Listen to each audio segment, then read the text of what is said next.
My name is Rosalie Thomas. I was born on August the 24th, 1948. I was the knee baby of 4 children, and I was reared in Baltimore, Maryland. Grew up on the east side of Baltimore. I attended. Can you remember where you were during the time of the Baltimore Riots? My mother's house on East Baltimore.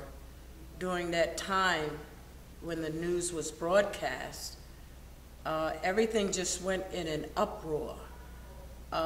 They started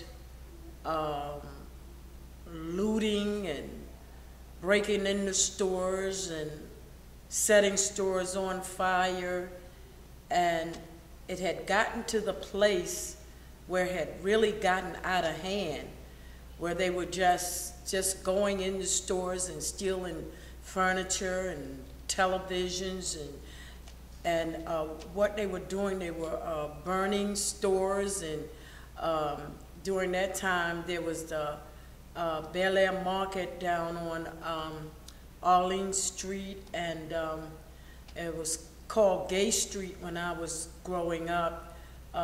During that time I was married, and what they did was they just started setting things afire, and it was just such a terrible turmoil and uproar in the city. It was so bad that they had to call a curfew. The curfew had to start at 11 o'clock. It meant that nobody was to be out on the street. It had gotten so bad that they had to bring the National Guard in for downtown. During that time, you had your Hustlers and your Hex and your Coward shoe stores. You know, everything downtown was just the place to go at that time. During that time, they didn't have any malls like they do today. If you went to Gay Street, which was okay because they had Epstein's and the Blair Market, and they had Economy Shoe Store, and then they had the rug store, everything that you needed on Gay Street. But downtown, was a place of luxury. And you go downtown, you bought the nice clothes and the nice shoes, and during that time, you weren't allowed in certain stores. Through research, we found that the riot resulted in more than 5,500 arrests, over 3,488 for curfew violations, 955 for burglary, 665 for looting, 391 for assault, and 5 for arson. And there were about approximately 7 deaths correlated with the Baltimore Riots in 1968. Do you know anybody that was encountered or encountered these kind of actions, and how accurate would that be as far as those numbers? Was it really? I would say that the numbers were higher, much higher. But, you know, according to media, that's the way they do. But I would say that the numbers were much higher. And I would also say that maybe many of the things that were done were not documented. That I would say that the numbers were higher, because it was just a sad time. What you're really saying is he was here in Maryland. It wasn't much he could do but call the National Guard downtown to cover downtown, because they didn't want downtown to be torn up, because all your rich people were downtown. Your poor people were on the east side and on the west side, okay? But so when you really talk about it, what you're saying is during that time, we were limited. We were limited. I mean, if you lived on the east side, west side, or you went to Cherry Hill, I mean, there was probably even a time you couldn't even go to Cherry Hill. I mean, when I was coming up, you could catch the bus to Cherry Hill. So as far as I'm concerned, we were limited to go certain places and to do certain things. And now you can do it all. Y'all can do it all. I mean, you can travel where you want to go where you want to go. During that time, you couldn't do that. I mean, everywhere you go, you had to look at the white this and the colored that. And it's not like that anymore. But even though it's not like that, it still exists. But in a modern type way. So, it still exists. So you're saying, do you feel like, for example, like we was talking about, I asked the question that how Sparrow's acting felt like his hands were tied, and you pretty much expounded on that. So pretty much you're saying you think, in a way, a lot of that resentment and hate during that time of the riot, you think it still exists today within people, within black people, African today? In this generation, not as much. Because if you really sit down and look, you got a lot of mixing up now. Right. It's mixing up now. When I was coming up, it wasn't that much mixing up. Maybe through the movie stars, those that had money. Right. But now, everybody's mixing up. You understand what I'm saying?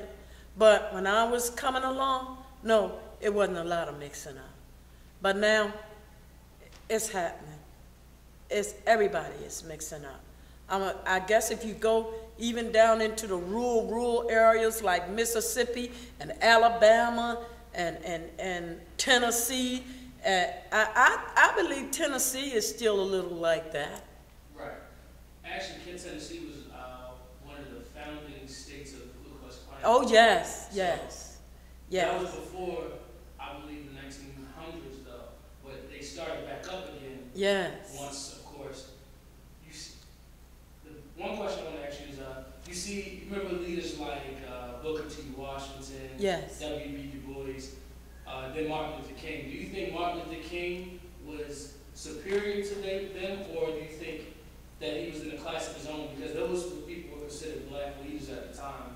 Do you think that he was something like, was he the Booker T. Washington or the W.B. Du Bois, or like Marcus Garvey, or the Gandhi of the African American community at the time of the Baltimore Riots? When you really think about it,